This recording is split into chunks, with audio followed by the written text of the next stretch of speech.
Hello, Amplify Nursing listeners. This season, we're trying something new, partnering with our Penn Nursing magazine to bring you additional content inspired by the stories they highlight in the spring edition of the magazine. We hope you enjoy the crossover of conversations with guests interviewed for both the magazine and the podcast, as well as additional content and context with new Amplify Nursing guests. Hello, everyone. I'm Angela Rosa DiDonato. And I'm Marian Leary. And you're listening to Amplify Nursing, a Penn Nursing podcast supported by the Panola Fund for Innovation in Nursing. Amplify Nursing features nurses who are leading the way in science, policy, and innovation. Our guests defy stereotypes, define practice, and disrupt convention. We highlight the breadth and depth of nursing influence on society by amplifying nurses who are pushing boundaries and breaking down barriers to build a new paradigm. It is our moral and professional obligation to be in this space of activism, of advocacy, of calling out the wrongs and really leveraging our knowledge, our influence as the 23rd year in a row trusted profession to move some of these things in the right direction. Today on Amplify Nursing, we talk with Dr. Danielle McCamey, an acute care nurse practitioner, assistant professor at the Johns Hopkins School of Nursing, and the visionary founder of DMPs of Color. Danielle shares the deeply personal journey that led her to nursing, sparked by watching her mother, a home health nurse, care for patients with compassion and dedication. Through DMPs of Color, Danielle has built a powerful supportive network for nurses of color pursuing doctoral degrees, providing mentorship, resources, and community. She also shares exciting details about her latest initiative, the Nurses Shift Change Movement, and the upcoming Report for Duty rally on May the 24th, a nationwide effort to mobilize nurses around social justice, ethics, and equitable healthcare access. Tune in to hear how she's driving change, lifting others, and leading with purpose. Danielle, thank you so much for joining me on the Amplify Nursing podcast. I am so excited to talk with you. And thank you so much for the invitation. I am extremely excited to finally be on your stage. I can't believe it's taken this long. I apologize. I've been wanting to have you on, I think, since probably we started. Well, I mean, I had to get you on my stage first, back in Philly, for our conference. So, just letting the energy be reciprocal. Yes, for sure. So I would love for you to start off by just telling us how you got into nursing and what drove you to where you're at today, which for those who don't know, Danielle is the founder of DMPs of Color. So tell us your story. Yeah. So I got into nursing because of my mom. She did home health nursing, and by her being a single parent, she would tote me along with her. So I would have my little crayons and coloring books, and she would sit me in the corner and would say, "Be quiet, don't move." We're at one of my patients' homes, so you have to behave. But it was in those moments that I was fake coloring, but actually watching her move through her process of assessing her patient and assisting them with their activities of daily living that I became inspired by her work. And as she took me along to more of her client visits, I began to ask questions, and I wanted to trade my coloring books for one of those plastic stethoscopes and those little plastic medicine bags. So she humored me and got me one. And some of her patients loved me being there, so they allowed me to do my head to toe assessments with my little plastic stethoscope and my fake needles and band-aids. So that was the beginning spark into nursing, and then it just evolved from there. I love that story so very much. So my dad, this is same but different.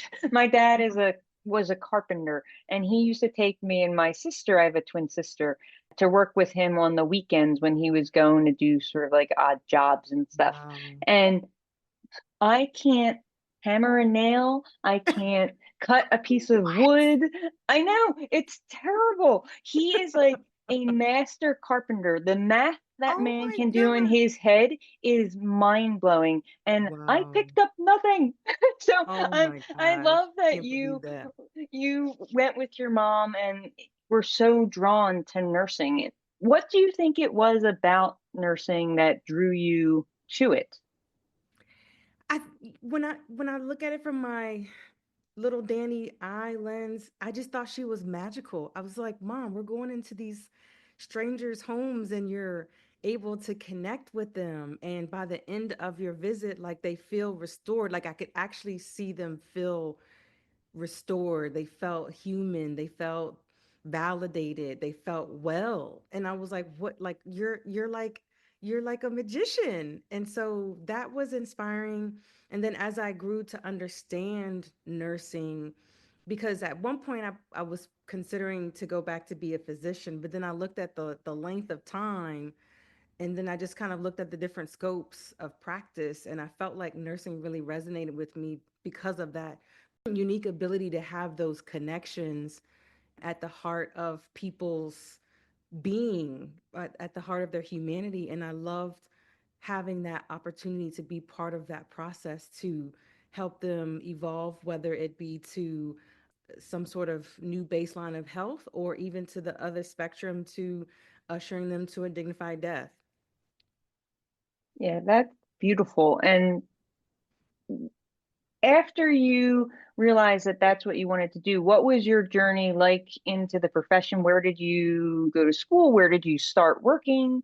Hmm. So I ended up applying to, gosh, multiple schools because during my high school years, I had a guidance counselor that told me because I was a product of a single parent family household that I was Black and made my family income was less than 40,000, and I wasn't able to get over 1,000 on the SAT score. She said that I would never be able to make it to college. So I applied to like over 20 schools, and then I got into every single one.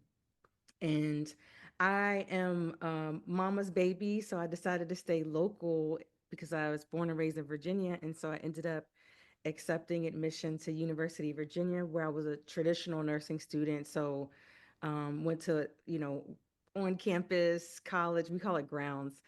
Got my bachelor's degree, and then early on knew that critical care nursing was my love just by the dynamic nature of it, and started my career in the recovery room and then transitioned to the medical ICU, and ultimately went back to get my advanced practice in acute care at the at the heavily encouragement of my late great uncle Mike, who saw the writing on the wall that advanced practice was going to be one of the major solutions to closing some of these healthcare gaps in access to care. Yeah, that's so great that you've had such family encouragement in all that you're doing.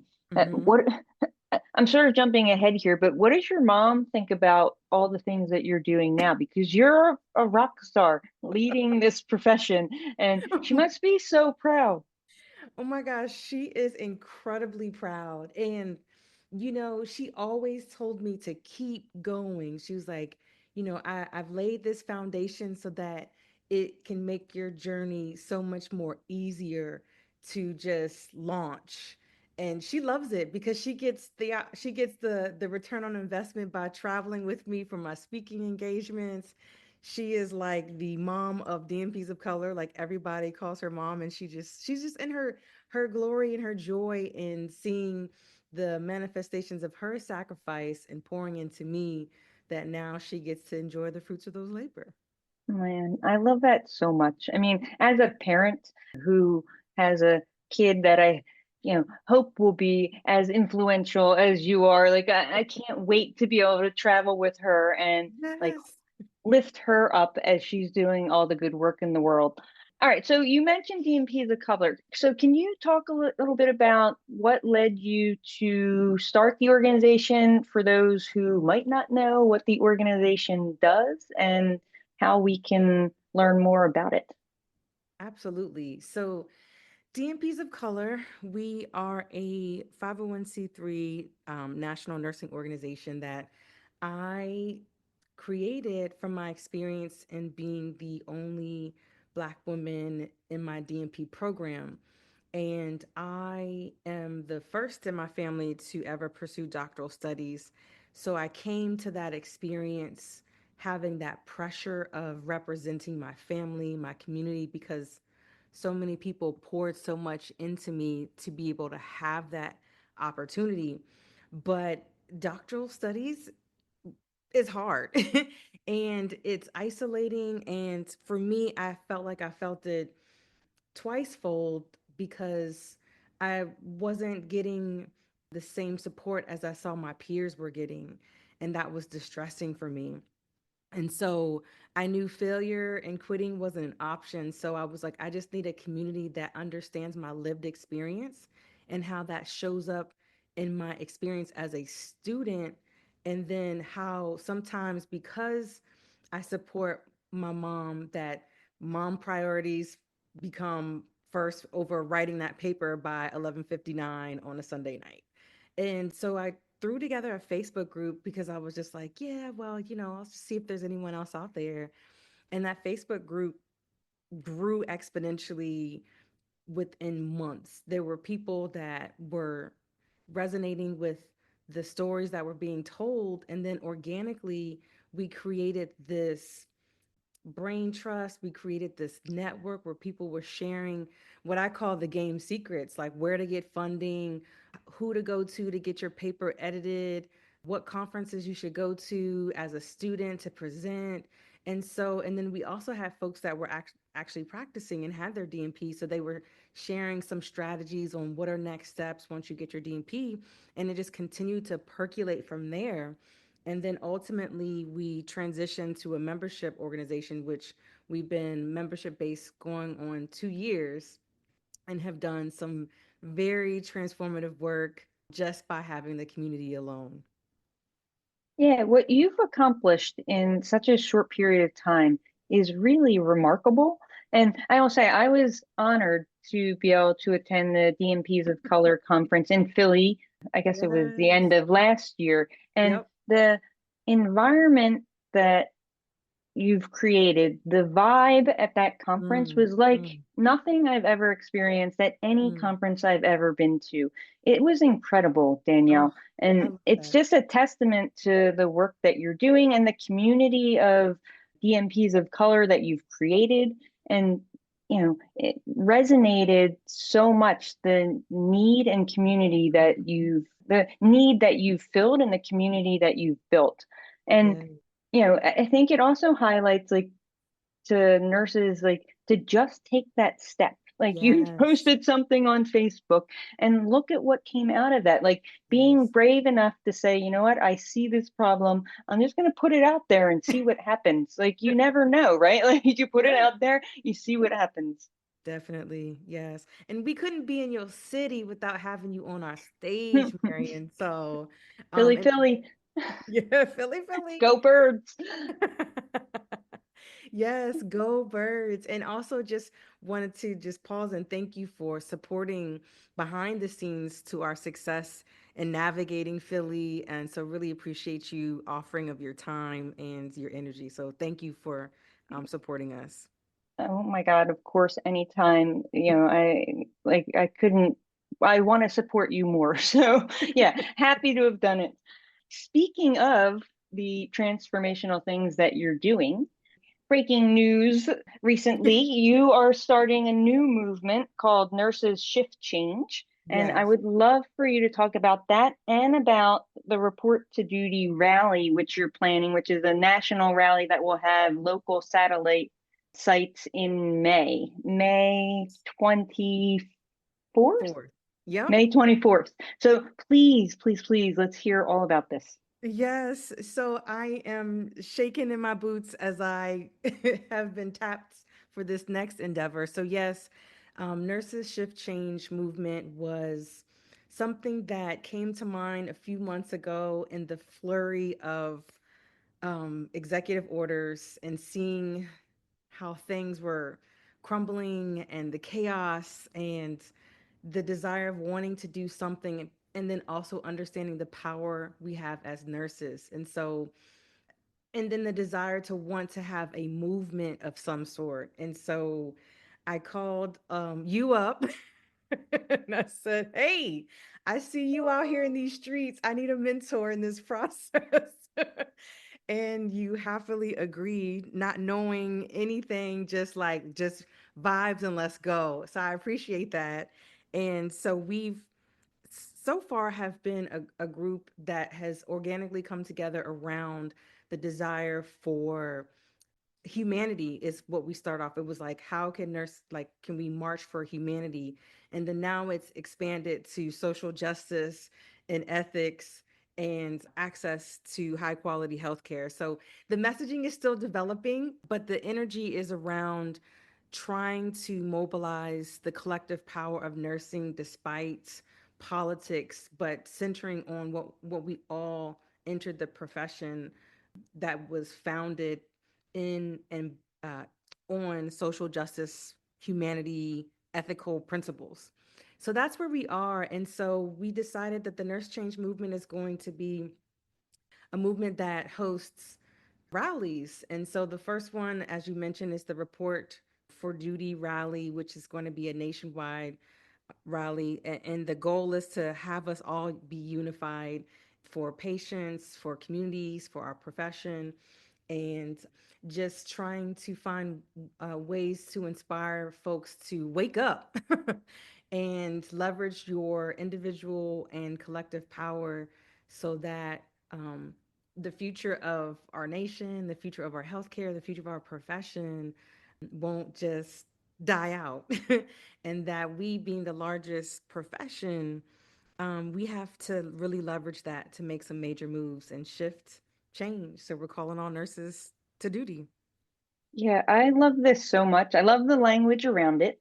Mm-hmm. And I love that you're trying to get nurses to engage more. And I wonder if we can talk about this for a minute, because Yes. nurses historically, I guess the majority of nurses historically feel like they don't want to engage or they shouldn't Mm. engage, that engagement is political. And, Yes. what I've been trying to vocalized for years now is that civic engagement is not political. It is a necessary, health and public health endeavor that we need more Yes. nurses getting involved in. And I wonder how you're thinking about your messaging around that and how to get the number of nurses we need to mobilize to take to the streets on May 24th and come together with the mindset that this is something that we need to do for our patients, for our profession, and for our country to keep us healthy and safe and secure.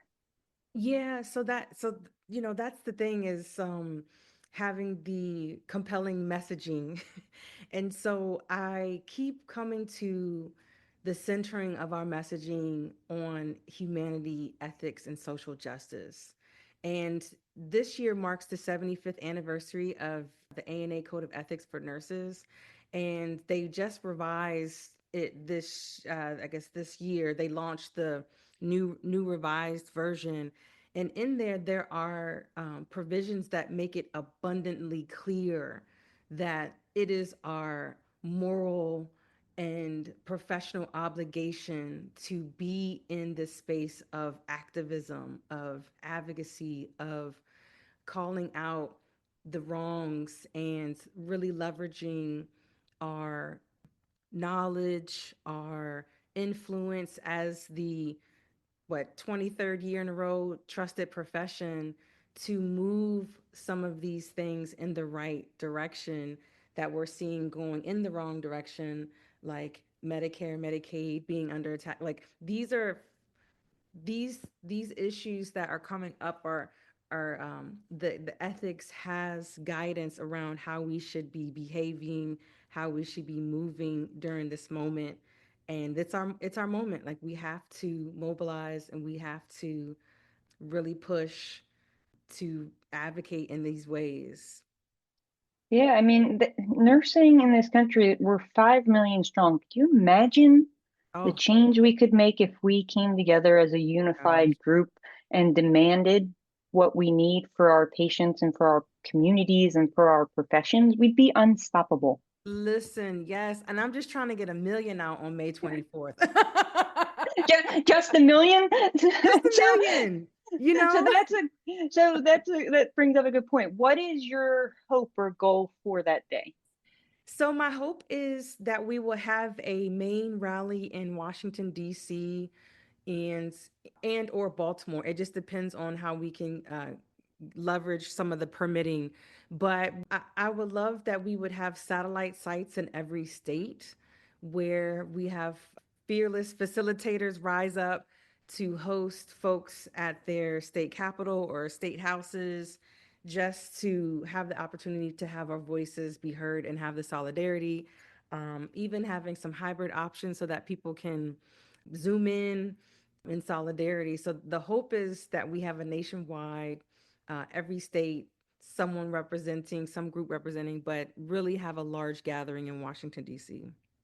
Love it so very much. And I know this is not just a one person endeavor. So do you want to shout out your planning committee? We have a large core group of 20 folks that have been we meet every weekend for an hour and a half, just workshopping things, and we're starting with a social media campaign just to try to get some buzz. And we got the attention of Dr. Monica McLemore, and so she is all in. So she will definitely be one of the speakers on stage. Marion, we're going to be calling you to the stage. Love it. I'm there.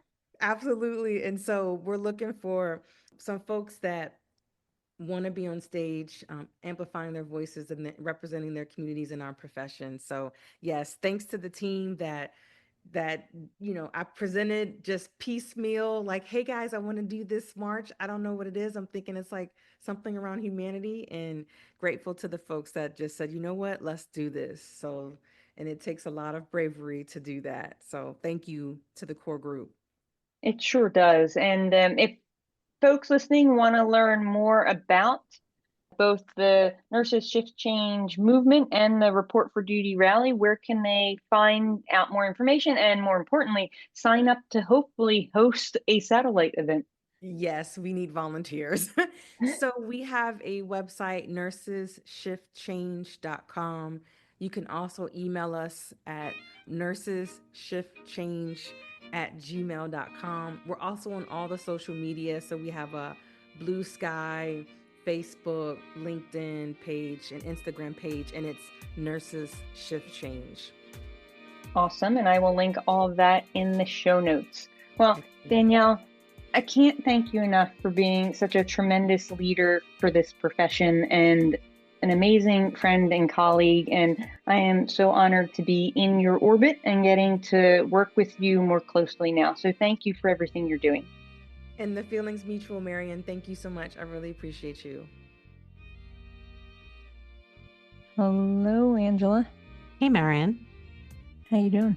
I'm amazing. How are you? I had a great conversation with my friend and colleague, Danielle. She's doing such incredible work with DMPs of color and now the Nurses Shift Change movement. It was really just great to get to talk to her and have her describe all the cool stuff that she's been doing.